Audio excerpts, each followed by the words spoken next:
Yəni bu adamların qanunu yoxlamaq lazımdır. Ramiz Mehdiyev ilə bağlı proseslər gedir. Artıq o vaxtda deyilirdi də bunun qanunda problem var, genində problem var. Bu bizim millətdən deyil. Qaynanasının o qəbrini çıxardılar. Bəlli oldu ki, ayrı hasar içində bastırıb qaynanasını. O da başqa millətdəndir. Mən demirəm, kim kiminlə evlənir öz işidir. Amma adam bizə elədiyini elədi. Çünki bizdən deyildi. Rus dilinin ayaqda tutulmasında Ramiz Mehdiyevin böyük xidmətləri var, dırnaq arası. Onun kimi adamların xidmətləri var.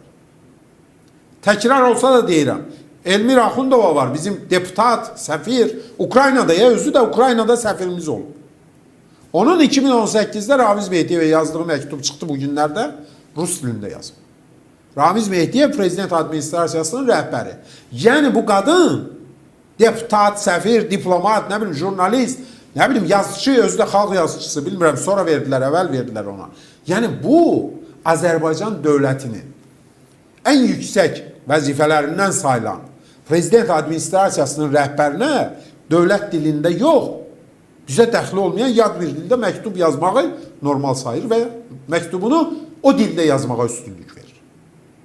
Biz bunlara nə deməliyik? Çox sağ ol deməliyik. Sən mənim dövlətimin konstitusiyasını heçə say. Dövlət dili ilə bağlı dövlət siyasətini heçə say. Prezident İlham Əliyevin bu cür çıxışlarını heçə say. Rus dilini gətir təpəmə çıxar. Sonra da deyir ki, Azər Əsəd kimi adamlar, nə Heydər İsmail kimi adamlar Rusafobdular, Rus düşmənidirlər filandılar. Nə Rus düşməni?